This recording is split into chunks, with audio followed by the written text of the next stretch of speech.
Welcome to I Hate It Here, the podcast for HR and people professionals, making the hardest job in the world just a little bit easier. I'm Hiba Youssef. I think the workplace is so often a remodeling of childhood. Like the dynamics, the way people think about authority and managers and sort of parental figures and colleagues as sort of siblings and so on. That was one of the things that I saw so much in HR was how much of dynamics people learned in childhood that often they're recreating in the workplace, for better and for worse. If you've ever screamed at your ATS, you're not alone. Team Taylor gets it, built for recruiters who care about great candidate experiences and their own peace of mind. Beautiful career sites, automation that actually works, and UX that doesn't make you want to throw your laptop. This is what hiring looks like when you're ahead of the curve. Welcome back to I Hate It Here, your favorite HR podcast, and I'm your favorite HR person, Hiba. This season, we've been exploring things around identity, belonging, and the cultures that shape the way we show up at work. And yes, we absolutely impact the cultures at work, but that culture also impacts you. It goes both ways. I'm getting confusing, but I swear this will make sense. Often, company cultures can shape us more deeply than we even realize. For most of us, work is kind of where we learned how to be adults, where we went from a world with very clear rules, defined roles, and obvious measures of success to workplaces where hierarchy comes into play, expectations sometimes shift weekly, and no one really hands you the guide for how to exist at a company. And what fills that gap is the culture, the invisible operating system that all of us absorb through tone, through people's norms, through who gets rewarded and even who gets dismissed. And culture doesn't just tell us how to work, it kind of shapes who we are while we're working, from how we communicate to how we think about power, to how we lead, where we might shrink in a conversation, where we might thrive, and ultimately sometimes where we find meaning. And I really wanted to dig into that in this episode, the cultures that made us, the ones we had to unlearn, and the ones we're actively shaping now. Whether we like it or not, every workplace leaves a mark. And it's just part of our growing as we go further in our careers and work more in corporate America. So I wanted to talk about that today. And joining me is someone I'm so excited to dive into this conversation with, Jessie Stettin. Jessie is the VP of Customer Success for Encompass Labs, the first performance system designed around how work actually happens in teams, in sprints, across functions, and in real time. A former head of people and chief of staff for a 500-person global consulting firm, Jessie cares deeply about the role work plays in people's lives. Jessie has a master's degree in economics and international finance and is currently midway through a master's in social work alongside his work at Encompass Labs. Jessie is a trained end-of-life doula and regularly leads conflict management and leadership development trainings for MIT neuroscience postdocs. Jessie, that might be the coolest bio I've ever read. Also, the duality. Economics and international finance. Now you're in social work. You do this. You're an end-of-life doula. There's so much to unpack here. Yeah, it could be cool. Some could also say that I lead a very confused life. So, it really depends on which way you look at it. Do you have people that come to you for on any given day? Are the people who come to you for so many different things? Or do you think now in your life, you're the friends that are coming to you for very specific things? That's a really interesting question. I think people come to me for all sorts of things because of the wide array of sort of industries and roles that I've played. And I think I've gotten much better at getting comfortable saying I'm actually not really good at that anymore. I don't know. I don't want it. I studied econ and finance 11 years ago. Do I remember much from that? No. Has it shaped the way that I think about the world? Yes. But could I help someone with anything related to it? Probably not.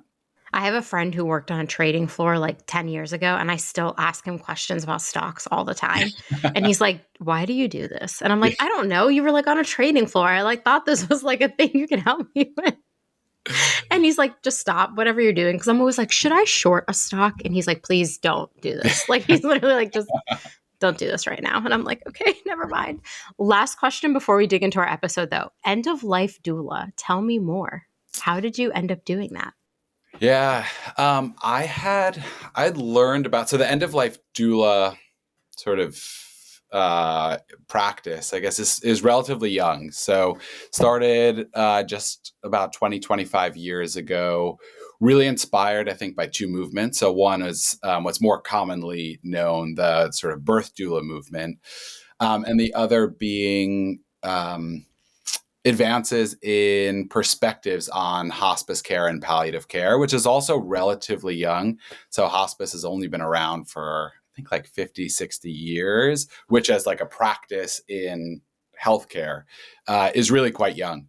And about 25 years ago, the end of life doula movement came about, I think, from a recognition of this need for companionship and sort of emotional care at this, I mean, at perhaps like the most sort of tenuous, confusing, emotionally challenging, mysterious part of life, being the end of it. So it's relatively young. I heard about it about like 7, 8 years ago, in a roundabout way at a conference. So I was working for this qualitative research consulting firm, and I was doing some work on our healthcare team. And there's this one conference that was just about healthcare in general, and one of the speakers was an end of life doula, and I heard her speak, and I was like, "Oh my god, this sounds amazing!" And then circled around doing that training for years after, because I didn't really know what I wanted to do with it. Like, where would it take me? And I guess at that time I was very like practically minded, or more so than I am now, where I was like, okay, well, if I'm going to invest in a training, I need to know exactly how it's going to benefit me. And, it's not inexpensive either. And then I think just in the way that I make decisions has changed in the last like 8 years or so. Okay.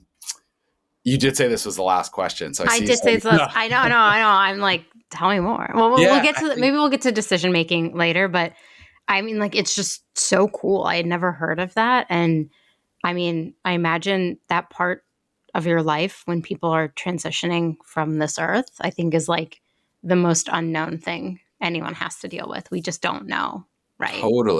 totally, and I think we often, many of us, shy away from the unknown, Yeah. from that experience. It's Yeah. quite scary to do so, and I love this idea of just being with people for that experience. And in a very, very micro way, taking the training was a bit of a step into the unknown, because again, I didn't know what I was going to do with it.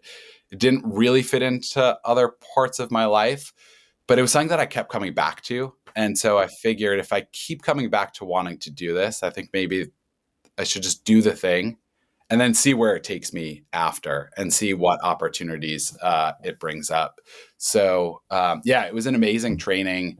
I love the perspective, which is really about just accompanying people in their end of life experience. I think a lot of people came into the training with a like definition of like, what does a good death look like, and how do I help people have a good death? And one of the things that so resonated with me in the perspective from the end of life doula training was, you as an end of life doula, you're just there to accompany people in their experience. So if they want to resist it, like, you're there resisting it with them. If they want to accept it, you're there accepting it. And just this idea of letting them decide what kind of experience they want to have, and just being there with them. So we could probably talk about this for hours. I'm but like, I know that's not you're actually going to come back for another episode when you're done. And we're going to talk about this again, because there's so many things that for your background, but like, you've also done the head of people role, but also you have so many interests that I think are like deeply aligned with my interests. That's why we hit it off on our first call ever, where you were like giving me a recommendation for a book about connection. And I was like so fascinated by your like master's in social work and how it connects to how we see the world, how we experience the world, how others are experiencing it. So I'm sure you'll be back on the pod shortly. Don't worry. People are going to listen to this and be like, bring him back immediately. And I'm going to be like, okay, I will. Just hold on. DM me. Okay. I want to talk today though about culture, like how we impact the culture as employees, but how all the cultures at companies can also impact us. And I have so many stories about this that I've loosely talked about. And I can't wait to hear more from you. But when you first entered the workplace, think back to that time, what rules from school or childhood did you assume kind of still applied at work? And how quickly did you realize they didn't? Uh, I think, I didn't have so many workplace rules from childhood. So my mom has been an early childhood educator for 30 somewhat years, and I wasn't going into early childhood education. I think there are very different rules from the corporate world and education. And my dad's always had an atypical work experience. But I am the youngest of there are three of us siblings, and very close to both my siblings. So I definitely learned a little bit about workplace cultures and what was rewarded or not from then. But I believe deeply that like birth order kind of makes like a big difference in life experience. Also youngest. Youngest. Remember, the youngest of four. So okay, I'm going to turn this around to you in a moment.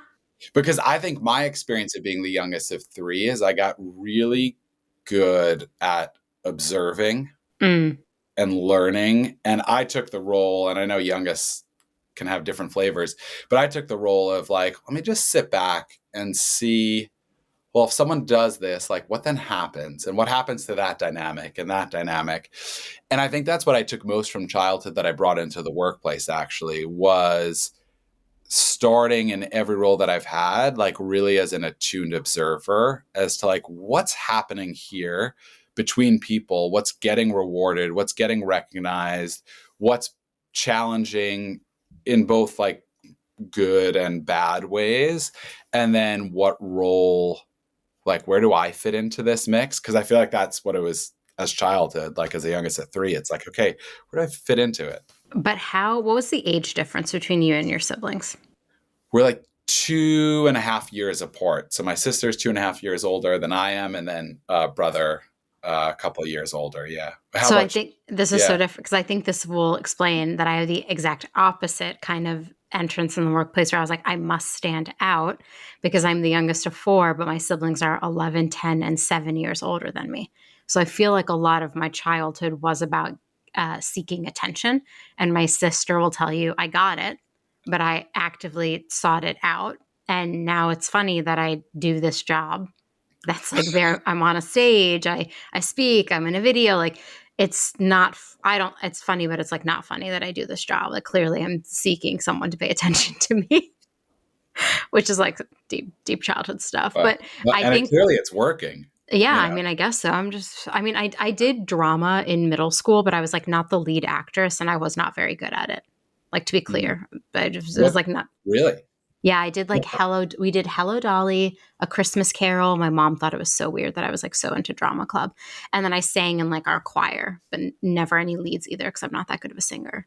The few times I've sang on this podcast have probably been nightmares to everybody who have listened. So what have you sang on this podcast? Just like random, like I'll just like sing random things. I did an episode around like Wicked last time and I like made a joke and then I started singing Defy Gravity and I was like, I'm going to stop because like it's not for me. But it's interesting because like when I got to work, like yes, I had 4 siblings, but 3 older siblings, but 2 of them were like in higher education, so they were pursuing PhDs. My brother went into like corporate America, but more on the like technical side. So I really didn't have a playbook when I entered the workplace. Like my first thought was like I have to stand out and I have to do a really good job. And I like feel like I instantly tried to apply that at my first job. I got promoted within like a year. And it was because I literally went to my manager and I was like, I want to be really good at this job. Can you tell me how to be really good at it? Also, can you tell me how to have your job someday? And it was like really intense. It's a little too intense. But I mean, it was interesting. So like you observed, I decided to stand out. I'm sure we had different experiences. Like, was your first workplace like welcoming of that? Like, they liked that you were like, I'm going to sit back, observe, and like learn? I think I was lucky. My first workplace experience was I was part of a rotational leadership development program for Sick. it was like a large financial services organization, Sun Life Financial. I was doing my master's in econ at the same time. So I'd started that job and I was doing the master's in the evening. And I think, I was lucky because it was all about developing like leadership and leadership skills and finding how you want to lead, but also like how to have more impact. And I think, I took the job because it was like a close enough commute. Honestly, like it was close enough commute Yeah. to Yeah. school that I could do this like school work thing at the same time. So I could, start like paying back student loans. But it turned out to be what I'm realizing. And in my last role, when I was head of people, we hired a lot of people right out of school. And I think learning how to be in the workforce is really tough without having that kind of Yeah. structure and training and dedicated time to really reflect on that. I feel very fortunate in many ways that my first workplace was very welcoming and supportive of figuring out who I Yeah. am and how I show up in the workplace. And I want to share, I do think, and we could probably riff on this for hours as well. I think the workplace is so often a like remodeling of childhood. Yeah. Like the dynamics, the way people think about authority and managers and sort of parental figures um, and colleagues as sort of siblings and so on. Like that was one of the things that I saw so much in HR was how much of dynamics people learned in childhood that often they're recreating in Yeah. the workplace, Oh, for yeah. better and for worse. I was like, I want to stand out. And I feel like that's always just been like me in every workplace. Like I'm a presence, but as I've gotten older and I think more mature, I've kind of learned to like tone it down a bit. Cause I'm like, Mm. I don't need to be the star of every show. I don't have to be the thing everyone pays the most attention to. But it like took a while. Like your first workplace experience, I think is like kind of jarring. I stayed at my first job for 2 years and I had a really good manager. And then I made friends with another manager who was also really great. And then he and I ended up co-managing together. So it was just like a very interesting, and we balanced each other so well. So it was a very interesting workplace, but like it had nothing to do with HR. I wasn't in HR. I was like managing people at 23 where I could barely manage myself. Like I was like, how did I end up managing a team of, I first had 8 people, then I had 11 people. Like it was pretty wild. I did see a lot, like the more I got into HR, that was like when I really saw the like family dynamics play out in the workplace and where I became even more attuned to it. Cause even like conflict management is so interesting to me because we had a very like loud, rambunctious family that like openly did conflict. Like my parents like had conflict in front of each other, resolved it in front of us, resolved it. And like I grew up having like a very healthy appetite with conflict. Like now when there's conflict in the workplace, I'm like, ooh, fun. Like this is for me. I can fix, right? So many people don't have that. And I feel like when I got into HR and like really started doing a lot of like HRBP work and helping managers through like coach and guide their teams is when I realized like that conflict piece is missing from a lot of people.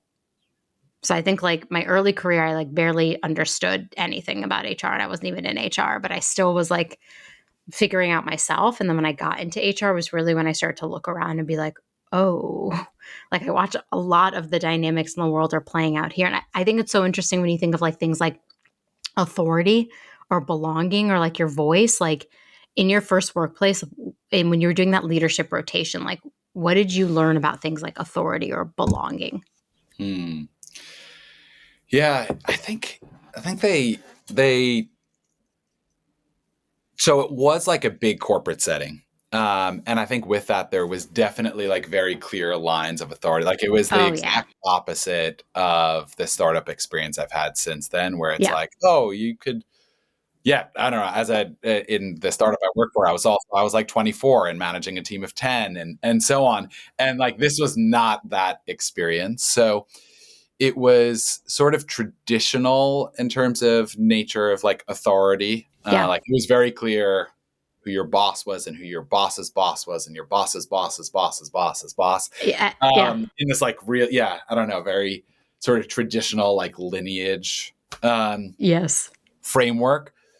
So I think they taught very more so like traditional workplace values around authority. Mm-hmm. And at the same time, I think Sun Life had a really great, and we're talking about this is like 2013. So even before belonging had its A moment. buzz. Yeah. Yeah. And the buzz around it, I think they did a really good job of helping people better understand themselves as one part of belonging, and then I think as the other part, the sort of interpersonal or structural part of really helping people figure out like where they best belong. So they're a culture who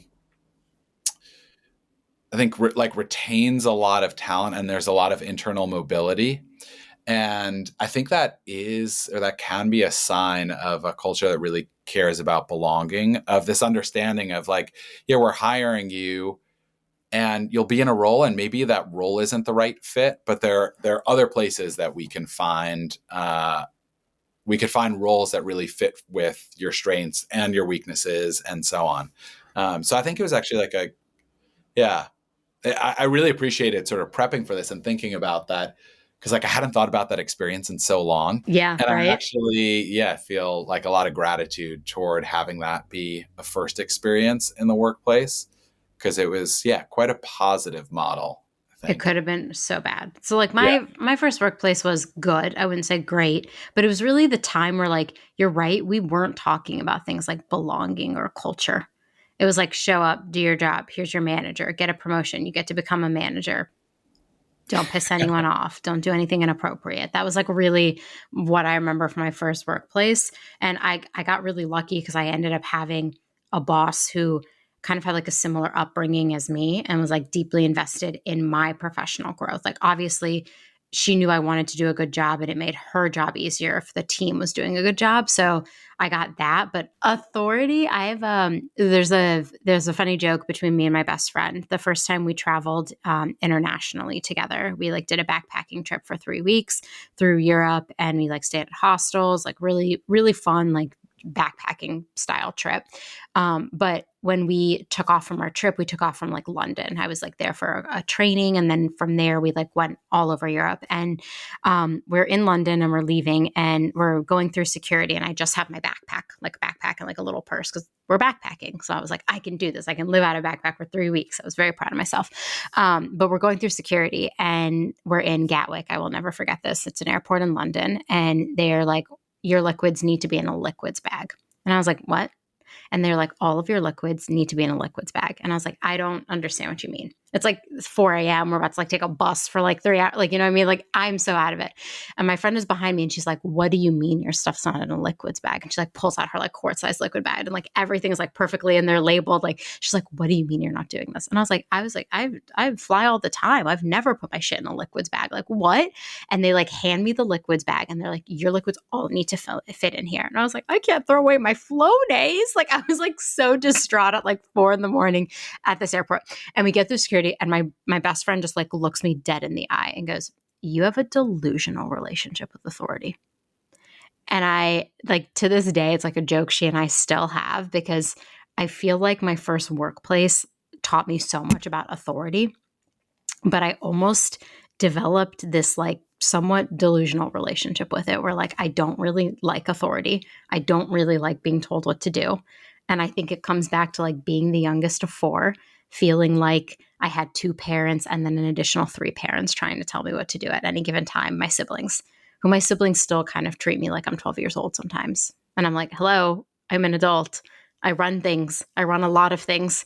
I have responsibilities, but I come back to that because like my first workplace was very like authority like, and I almost think it like set me on this path to like deeply dislike authority figures. And it's something I've struggled with probably in every workplace I've ever been in. But in my first one was very like, do your work, don't step out of line, tell your manager, follow what your manager does, don't push back on them. And I think I realized like I would not do well in a lot of those environments. Totally. That's where I think it's so interesting. Like, I think there are a lot of people who who do well in those environments. And Yeah, like, so it's not me. finding that, yeah, yeah, may be Not hard for I. you to believe, Not I. not you. But I think finding that culture fit Yeah. and getting a sense of these things like, how does the culture think about authority can be so helpful early on in a work I environment. think it's just why I love startups. Like I've now done 4. Like I did Mm. my first startup after that experience, and that first startup was chaos. Literally like half our titles didn't make sense. People were doing wild things. I was writing user stories for a CTO to code, like really wild experience at my first startup. And I think since then I've just like really chased that, and I really like that. Like anyone at work we can email our CEO. Everyone, like he puts questions in his Sunday email and people respond to it, and he like has conversations with employees all day long. Like anyone can go to him about anything, even things that like should come to HR. People can go to him about if they want to go to him about instead of coming to me. I don't know why not, because I'm so fun as HR person. But that openness though, I just think shows like we're not really like an authoritarian environment, and authority to us is like, do you own the scope of work? If you do, like go to that person who owns the scope of work with them. You don't Yeah. need to like go to the CEO to get the scope of work, right? Like it's go to the owner and you figure it out. And so I think that first workplace like really taught me where I would thrive and where I would struggle. And I feel, Mm, again, like looking back on it when I was writing these questions and sending them to you, I'm immensely grateful for that first mm, workplace. And honestly, I'm even grateful for like the bad experiences at workplaces I've had, because they've kind of shaped me. And as I was thinking about that, like, have you had any cultures that have really shaped how you think about success in yourself? hmm. Yeah. Yeah. I love that idea of, again, just thinking about cultures that shape us. And, I think without proper like self-reflection, I think we can just be in cultures and not even realize that we're Yeah. evolving and changing based on, especially because as we know, and I feel like we talk about this now all the time, like we're working so much of our lives, so much of our days are spent in work. And as you even started this podcast, like work really, it really shapes how we show up, not just in our work, but also outside of work. Yeah. Um, and I think, it's interesting as to like what we come into work to do and then how we get shaped by it. So I'll admit that I got into HR, I think probably because and I'm recovered now, but like a people pleaser. Like I was a people pleaser.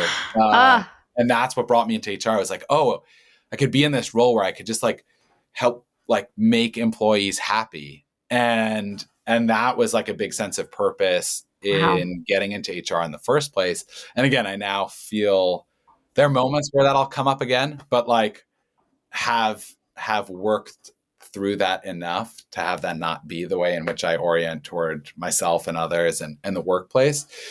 But I think one of the things that helped. So I think I came into the HR work about like 7 years ago with that as like success is making everyone in the workplace happy. Yeah. And then, I mean, we're a 500-person global company. I realized like, okay, that's impossible. So not going to happen. But I think more Never. so than that, it was actually some of our company values that helped really reshape that culture. Cool. Yeah. Yeah, and one of the early projects I got to work with our then head of people, who's this wonderful guy in London who now runs his own culture consultancy, Phil Burgess, was redefining our company values, and I think we spent a lot of time. And at the time, maybe it felt like too much time, but looking back, I was like, it was so worth it in so many ways. Really thinking about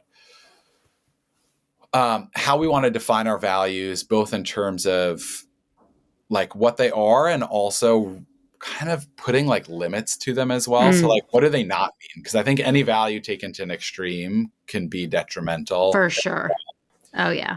And getting really clear that success wasn't, I'm thinking about like one of our values in particular, like success wasn't about making everyone happy, but it was about setting clear expectations, being like having relentless integrity to those expectations, and reevaluating those expectations with regularity. But it was this shift, long way of answering your question, but the shift from like success looks like making everyone happy to actually success looks like being really clear about expectations and holding ourselves accountable to sticking to those expectations, and then making it okay for people to opt in or opt out. I mean, not to opt out and still work here, but to be like, yeah, if this isn't the place and the culture that you want to be working in, like that's okay too. I think there's so much shame in the workplace around people wanting to leave or wanting to go do something else. And it's like, I don't know, that's great. You should be, it's everyone's life. They should be able to do that. Always be celebrating people. I'm like, if you want to leave, I'll support it. Go chase whatever dream you want. Totally. This is a corporation, not a family. Like 100%. there's no blood oath being sworn to me. Like, Yeah. most ATS tools feel clunky, cold, and complicated. Team Tailor makes it feel effortless. Built for modern hiring teams, Team Tailor combines drag and drop workflows, branded career sites, and smart automations that save hours without sacrificing the human touch.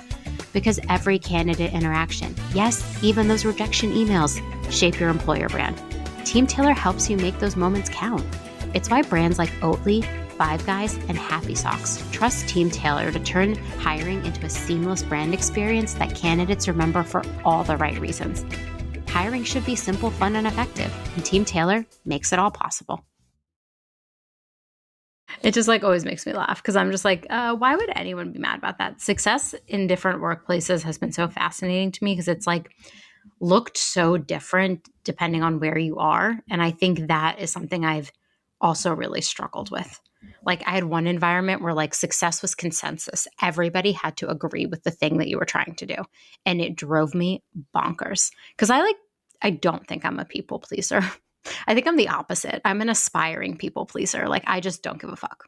To be clear, I'm not treating people badly. Like never my intent, but I also understand that making everybody unhappy or making everyone happy is like such an impossible feat that instead if what I could do is build something for good, maybe that outcome would then be everybody was also happy.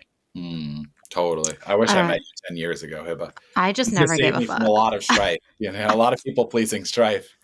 I never gave a fuck. Ask any of my friends. They're like, you lack the I want everyone to like me vibe. And I was like, I have to focus on other things. There are a lot of other things that I think will get them to like me that are way more important that I need to get done. But it's so interesting because there was one environment where it really was like everybody had to have consensus on your idea for your idea to be successful. And I was like, this is miserable. Like I had to go campaign as if I was on some reality social game TV show. Like I had to go campaign for my votes to be like, blah, blah, blah, blah, blah, da, da, da, da. Don't you think this? And then I would whisper it in all their ears. And then we would go to our executive meeting and everyone would be like, oh my God, yeah, we're on board with that idea. And it was so tiresome because I was like, I have to go basically like pitch my ideas to 5 people to then get all of them to have buy-in in one meeting so that yes, the CEO and everybody else agrees that this is the path we should take. And I just remember being so exhausted all the time because I was like, that is not success. Success to me is like being trusted that my expertise is right. And that if I am suggesting we do something that within reason, if I'm suggesting we do something within reason, that it's the thing we should do probably. And like, I shouldn't have to go get everyone on board with it. I should have to get like key people, like key decision makers on board, but getting the entire executive team, it was just wild. I was like, every idea for 12 people on a team to have to agree on is not how you like run anything. And so I think like different environments really shaped how I see success. And it's just so hard because I think the definition also changes depending on like the quarter and the era and the season I'm in. Yeah, totally. Like, success right now to me is like, I want to sign off today. It's the day before Thanksgiving. Yeah. I want to go lie on the couch and watch Stranger Things is what success will be like to me today. Totally. But it does, and it does change. I think it changes for people all the time. Like there were definitely times in my career where success was more outcome oriented. Yeah. And there are times when it's been much more about like the here and now and the proximity and the people around me and Yeah. how I show up to them. And I think reflecting on that. So I have this like practice every year. So my birthday is towards the end of the calendar year. So it's like end of year and Happy my early birthday. birthday, thank you, fall out around the same time. And so, and for the last 10 years, I have this practice of doing like a pretty in-depth, like 10, 12-hour reflection on the last year, like written reflection. Wow. Yeah. And I think one of the things that I reflect on, not directly. So now that you asked this question, I think I'm going to bring this question in specifically to Okay. the reflection is like, what has success looked like in this last year for me? And I think it's helped me then make decisions in the next year about like, yeah, where do I want to be investing my time? Yeah. Because I think those definitions of success, like to your example, having consensus be this idea of success, like that's how you're going to spend your time is like campaigning and getting Yeah. everyone on board and so on and so forth. And a different definition of success would encourage you to spend your time in wildly different ways. Yeah. And I think reflecting on, well, what is success? What has it looked like? What do I want it to look like for me? Helps me make better decisions that are more in tune with like who I am in this moment. Yeah. The biggest like friction I have felt in workplaces is when the culture defines success a way and then I define it a different way.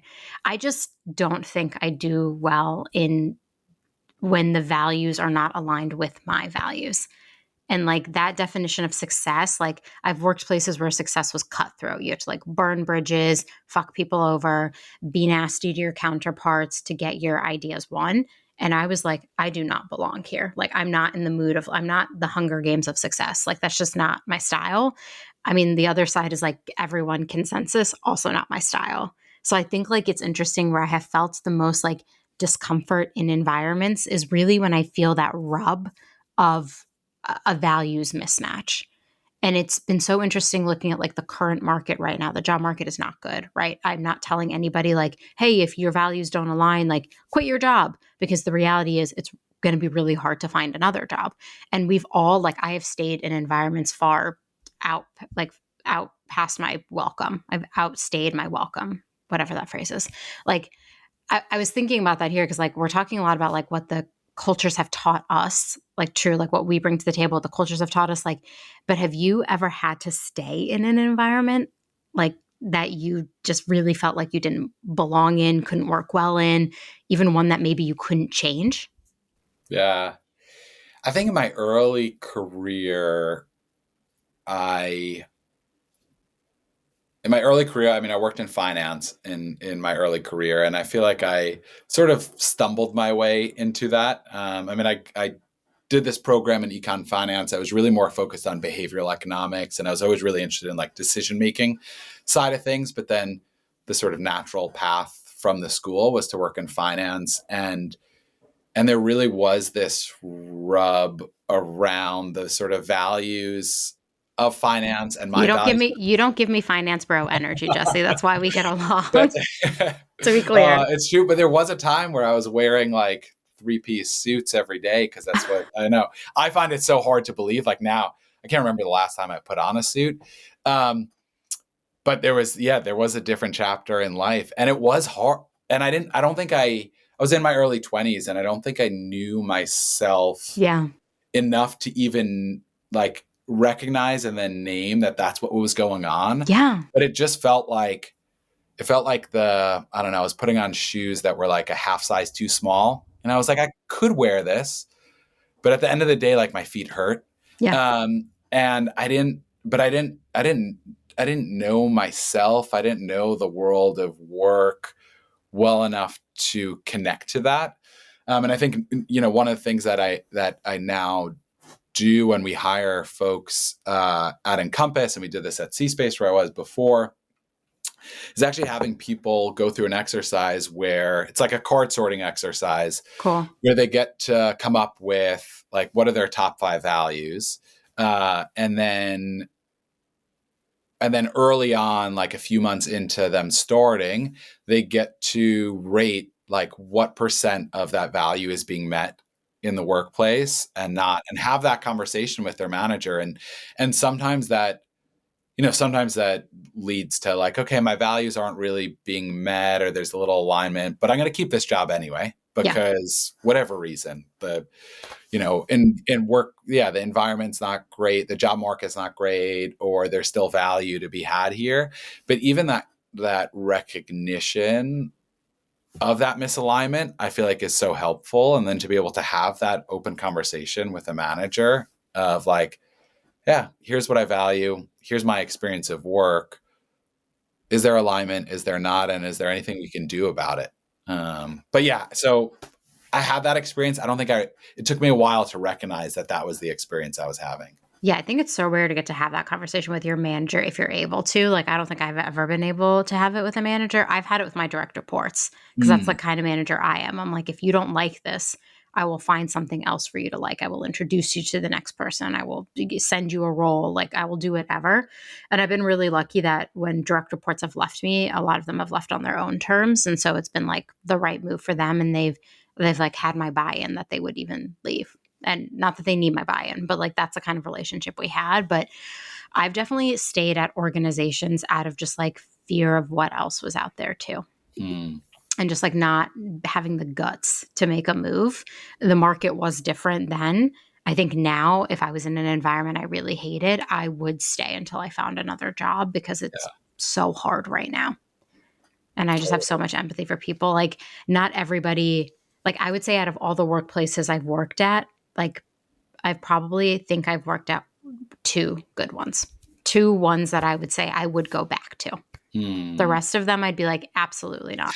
So I think like, I feel like I fall in the category of more like I've been stuck in environments that I just couldn't figure out how to change or how to make better more than I think I've gotten to be in good environments. And I wish we did like a study on this, like someone collected data on how many people genuinely actually like their workplace. Like we do engagement survey, but I'm not really sure that's like the right measurement. I'm just like so curious, like how many people actually work places they love. And if we just as society have, I don't know, like divorce this idea that like we have to love work. Like I don't think work should be the reason my entire life is happy or good. Totally. I think that was like a big change for me because in the beginning of my career, I very much was like, I'm going to hustle, I'm going to grind, like I'm going to make this place better. And now in my career, I'm just like, I'm just trying to do some good. Yeah. And if it gets done, great. And if it doesn't, I'm just going to go watch Stranger Things. Like that ends up being either way, you're watching Stranger Things. Either way. I mean, really, I'm just waiting for them to release the next set of episodes. Okay. It's the night before wait, is it Wednesday? They release the episodes tonight at 8 p.m. I know. I've only been waiting 5 years since the last time. I've never waited so hard for a show than this show. Okay. So I think I tend to have stayed more, but I wish someone would do a study on like how much we are even happy. I want to talk a bit about, this idea that like we've been talking a lot about how we've observed and lived our cultures. I want to talk a little bit about shaping it because you and I have both been in roles where we can shape it, where we could make change. Like at what point in your career, what role did you realize like you weren't just being affected by the culture that you were in, but more so that you could actually influence it? Yeah. And I'm curious if this is knowing a little bit about your work history too, if this is similar for you. But I think getting like thrust into a management role at like 24 years old. So I don't think I should have been given the authority to shape culture. Same. But yeah, I was working for a startup and I was the first hire in Boston and then built a team of 10 here. And I think that recognition, and we had like a corporate culture that was in New York, but it was kind of like my operation to help to lead here in Boston.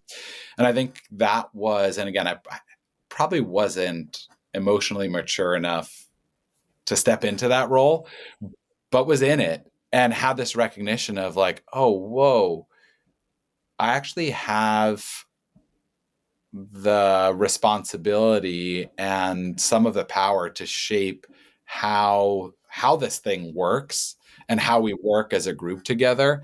And I think recognizing that, we had hired a number of people who were pretty, fresh out of school, first jobs. I think I really felt the weight of that on my shoulders too, of like, I am their first experience of a boss in the workplace. And that will, for better and for worse, like, they'll either be now talking about me as like, oh, all the things I learned from my first terrible boss that I'm not going to do again. But I think I really felt that weight of like, I do have the sort of authority and the power to shape the culture. And in that, in line with, our earlier conversation, and then shape like how people spend their working hours, which influence how people see themselves in the workplace outside of that as well. So yeah, probably too young for it, but that's when it first came into be. I should have never been allowed to manage that young. Like, candidly, I didn't know my head from my ass. Like, I had direct reports that were like 20 years older than me. And I was like, how do I navigate being their manager while being 20 years younger than them by also trying to impact and make sure that they have a good working relationship and want to show up and do good work with me? So, like, definitely so young. And I think as I've gotten more in my management, like I've been managing now for like over a decade, as I've gotten more and more experience in management, I think I've like refined the effects I have on the team. Like early in my career, if I was in a bad mood, my team would know. Now I think if I was in a bad mood, I don't think many people would realize it. Like I wouldn't, my direct report would know it.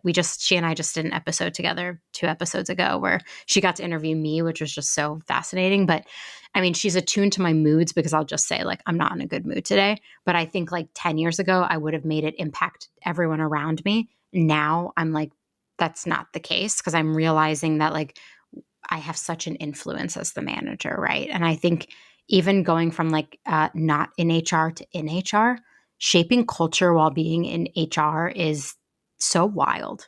Like you're like, is this working or is this not? Like, you're like half the time you're like, uh, is is the thing I'm doing actually going to get the impact I want when you're doing culture stuff? And for me, like watching us, we used to do pulse surveys at the beginning of the year. We'll probably do them again more at the beginning of the year, but as we were doing them, it was really interesting seeing the little refinements I was making then show up in the pulse surveys too.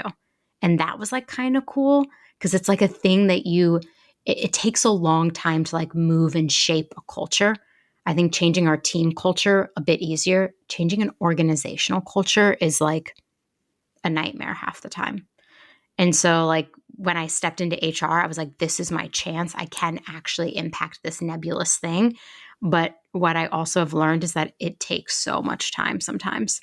And sometimes you may like never see the fruits of your labor. Despite you doing everything right, people might still be like, the culture sucks.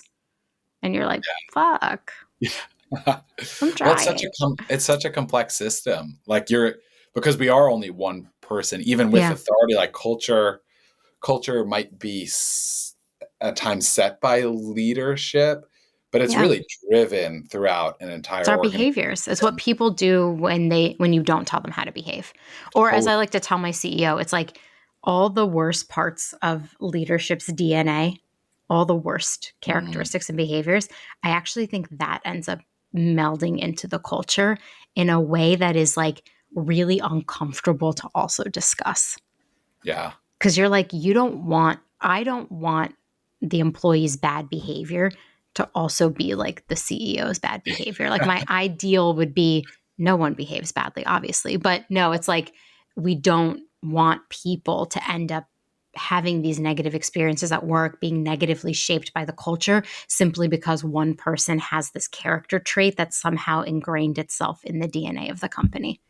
Totally. And I'll give my one and only final plug for Encompass. But I think one of the things that drew me to Encompass after being in HR was the fact that the way we think about performance is very different from typical performance management softwares. And we think about performance really looking at culture and looking at the behaviors that lie underneath that culture, and have the 360 feedback, where folks can decide who they work closely with and can give feedback to, but like really focused on those key behaviors. So as an organization, like you were saying, it's so hard to know like what's happening within the organization. And you as the HR leader can have this vision for culture, and you can implement a new initiative and so on, but culture is driven bottom up, top down, left to right.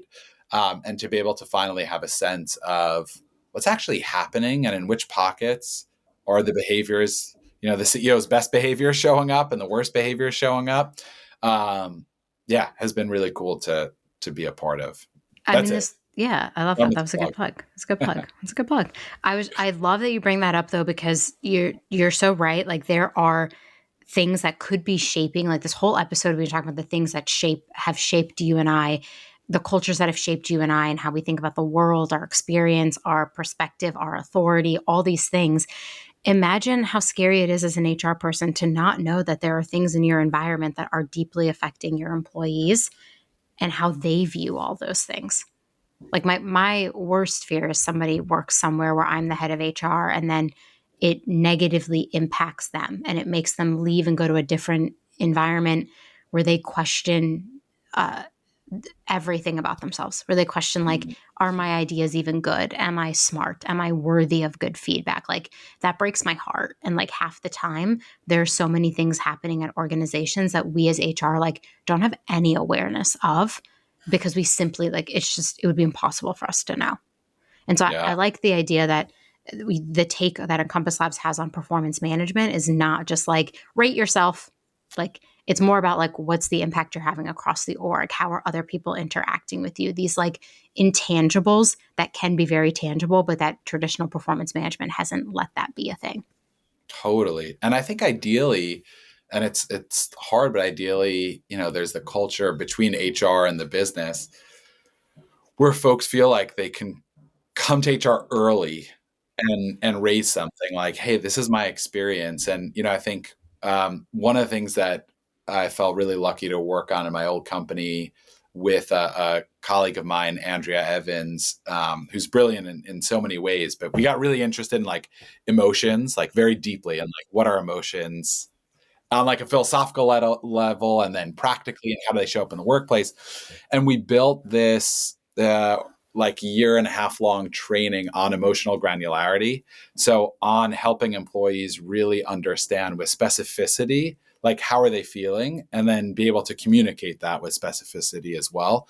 Because I think so often people, like, again, we feel like, I don't like this, but we're not really, it's like really hard to get to a specific, like what's going on here. What is it? Yeah. Exactly. Like, what is it? Like, I'm feeling stressed. Okay. I mean, if you ask people like the 3 words, if you ask people like, how are they feeling? Yeah. In America, like people only use 3 emotion words. There's like, I feel happy, I feel stressed, or I feel down. And like, that's it. And yet there's like thousands, hundreds of different emotions we can feel. And to use such like a blunt term, like, oh, I'm feeling stressed, or I don't feel good about this, isn't so helpful. Yeah. Because like, what's really at the root there, and then what could be solved. So I think helping employees better understand, well, what actually is going on for them emotionally in this experience, and then creating that safety where they can come to HR and express that is needed. Is there anywhere, if someone's listening to this, that they want to see that training or access it? Have you all ever shared it? We have not. Damn. That's a great question. I know. You're giving me maybe inspiration for like holiday break. I mean, like I would do that and try to train our employees on that. Because if you think about it, like we've talked so much on this episode, all the personal things that we bring into the workplace. Now imagine like we bring all our personal stuff, and then we're like looking at our manager, we're like, we're stressed, I'm unhappy, I'm this, I'm that. And our manager just like doesn't have the comprehension or the wherewithal to even help help understand your lived experience, your perspective. Like so many managers are never trained on any of this. And so I think it's interesting if you ever put that out there. I think a lot of people would want to look at it and help their managers understand, because you're right. We use words like I'm stressed so loosely. And I'm trying to think of the last time somebody asked me, well, can you help me understand why? Yeah. Like Totally. we have a very like action oriented environment. So if I went to my CEO and I said, I'm stressed, he'd be like, okay, how can I help you? Not let me understand why you're stressed. His response would be like, let me help you. What can I take off your plate? Which I love. That's a love language in itself. But at the same time, like how often do we ask people to like really dig deeper into why they're feeling a certain way? And then how comfortable would they be to say something like, well, something from like my childhood is triggering this. Totally. I'm feeling abandoned by something because I was like a feeling I had in my childhood. And when like someone doesn't respond to this or give me the acknowledgement for the thing I do, it's actually bringing up feelings for me as a child. Not to go down that route, but like, Yeah, but 100%, I think that is, again, and maybe not to like unpack all that childhood trauma in the workplace. I mean, maybe it depends on the culture. next episode, Jessie, next episode, we're giving fodder for the next episode. But I agree with you. I mean, I think getting to that specific feeling of what's happening, then better shapes like, okay, what is the action that can be helpful? Because if you're stressed and someone's like, oh, let me take work away from you, that actually might make you more stressed and make you feel like, again, assuming this like abandoned narrative, like, Sorry. you might even feel like more abandoned by that experience. Yeah. But we don't, I think in the culture I grew up in America, like we didn't spend a lot of time learning about emotions. And then I think in the workplace, we don't either, but we're emotional beings.